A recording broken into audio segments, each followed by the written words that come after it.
انفقوا مما رزقناكم من قبل ان يأتي يوم لا بيع فيه ولا خلة ولا شفاعة. اللہ کا دیا ہوا مال اللہ کے دین کی سربلندی کے لیے خرچ کرنا اتنا عظیم کام ہے. اللہ کے رسول صلی اللہ علیہ وسلم نے قسم اٹھائی ہے، میں قسم اٹھاتا ہوں جو صدقہ کرتا ہے اس کا مال کم نہیں ہوتا، اس کا مال بڑھتا ہے.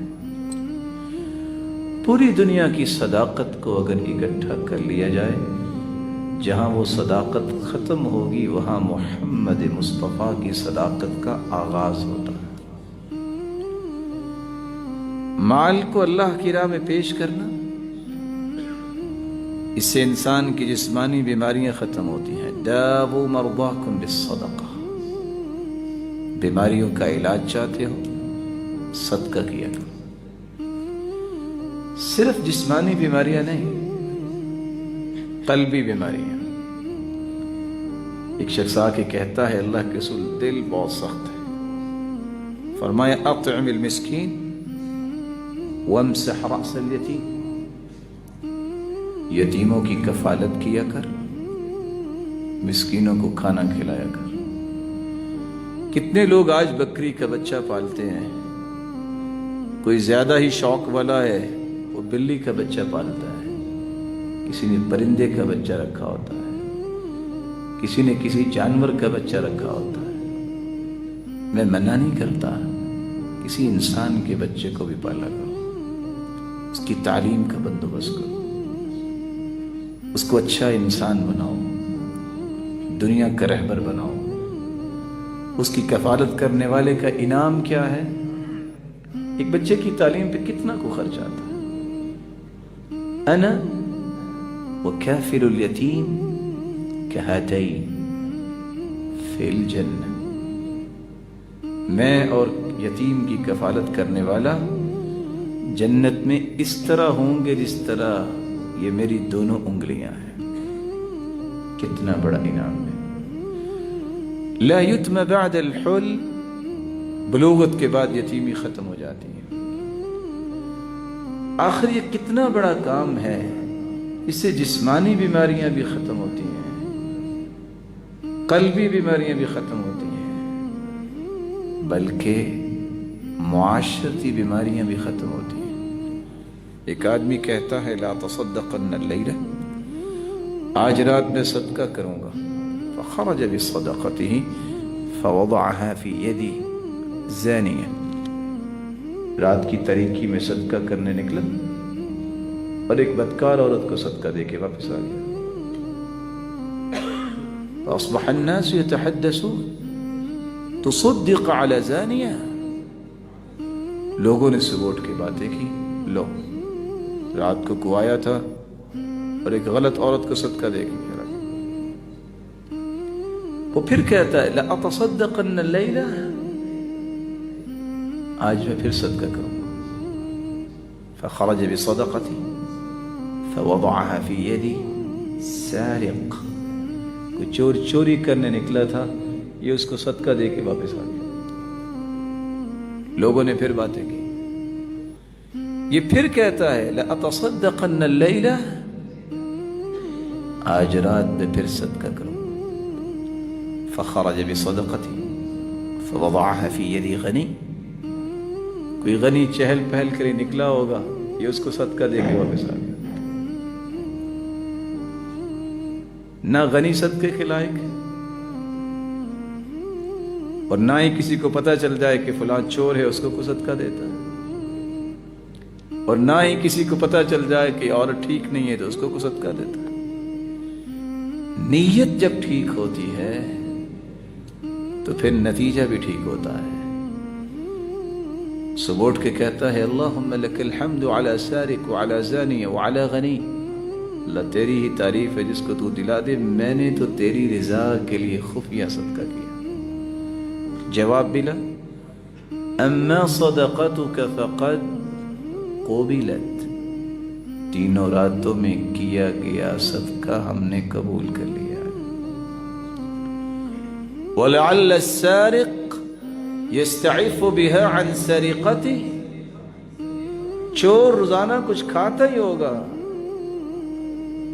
تیرے خلوص سے پیش کیے گئے مال میں برکت اتنی آئی کہ اس نے زندگی کی چوریوں سے توبہ کر لی۔ وَلَعَلَّ الزَّانِيَةَ تَسْتَعِفُ بِهَا عَنْ زِنَاهَا،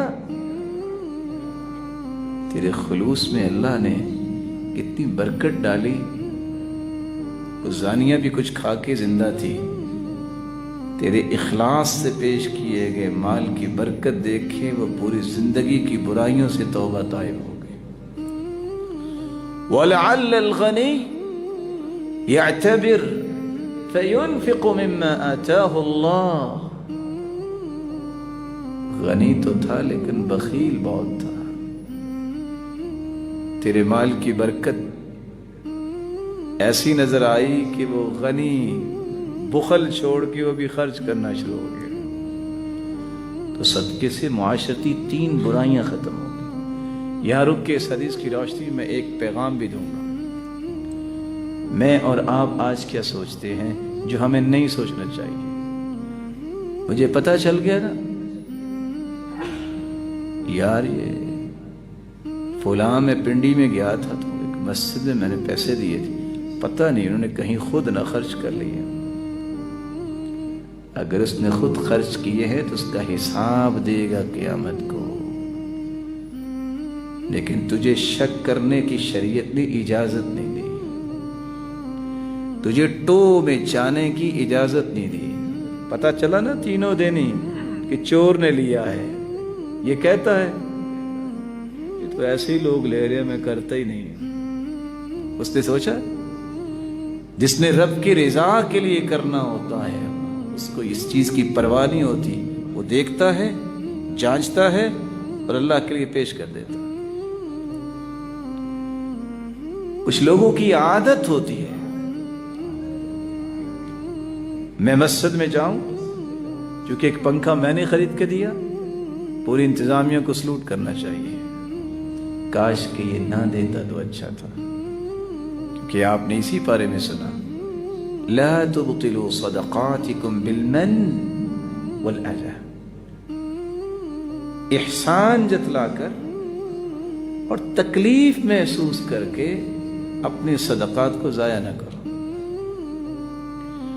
رسول اکرم صلی اللہ علیہ وآلہ وسلم نے صحابہ کا یہ مزاج بنایا ہی نہیں۔ صحابہ کو حکم ہوتا کہ صدقہ کرو، ان کے پاس کچھ بھی نہ ہوتا، کہتے اللہ کے رسول کی اجازت ہے۔ کننا نتحامل علی اظہرنا، کلاس سے بیٹھے بیٹھے اٹھ کے بازار جاتے، سامان اپنی کمر پہ اٹھاتے، 1-2 درہم ملتے لا کے صدقہ کر دے۔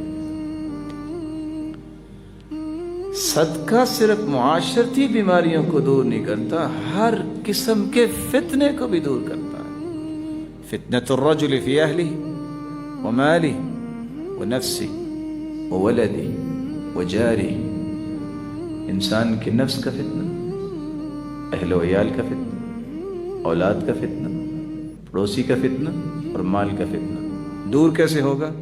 یکفرها الصیام، روزہ رکھے، ہم روزہ رکھتے ہیں، والصلاۃ، نماز پڑھنا، نماز پڑھتے ہیں، والصدقہ، اور صدقہ بھی ساتھ کرے، والامر بالمعروف، نیکی کا حکم کرنا، والنہی عن المنکر، برائی سے منع کرنا۔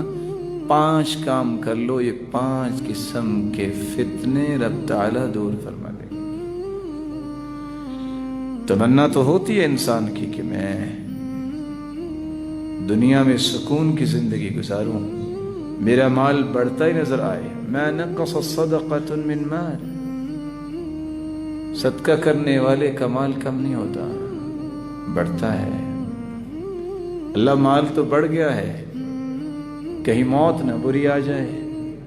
الصدقہ تطفئ غضب الرب وتدفع میتۃ السوء، صدقے سے تو اللہ کا غصہ ٹھنڈا ہو جاتا ہے اور اللہ اس کو بری موت سے بچا لیتے ہیں. اللہ بری موت سے تو بچ گئے, تو گناہ, مجھ سے بہت غلطیاں ہو گئیں.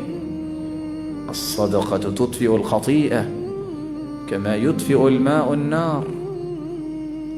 صدقے سے گناہ اس طرح ختم ہو جاتے ہیں جس طرح پانی سے آگ ختم ہو جاتی ہے.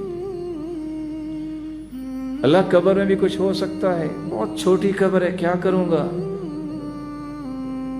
ان الصدقہ لتطفئ عن اہلها حر القبور. قبر کو ٹھنڈا کرنا چاہتی ہو تو صدقہ کرو. اللہ قیامت کو اٹھیں گے تو وہاں تو حالت ہی کچھ اور ہوگی. فرمایا ظل المؤمن یوم القیامت صدقۃ. ساری دنیا ویسے جاری ہوگی, صدقہ کرنے والے کا صدقہ اس پہ سائبان اور امبریلا اور چھتری بن کے اس کے اوپر جا رہا ہوگا جہاں وہ جا رہا ہوگا. 7 خوش نصیب ہے جن کو عرش کا سایہ ملے گا.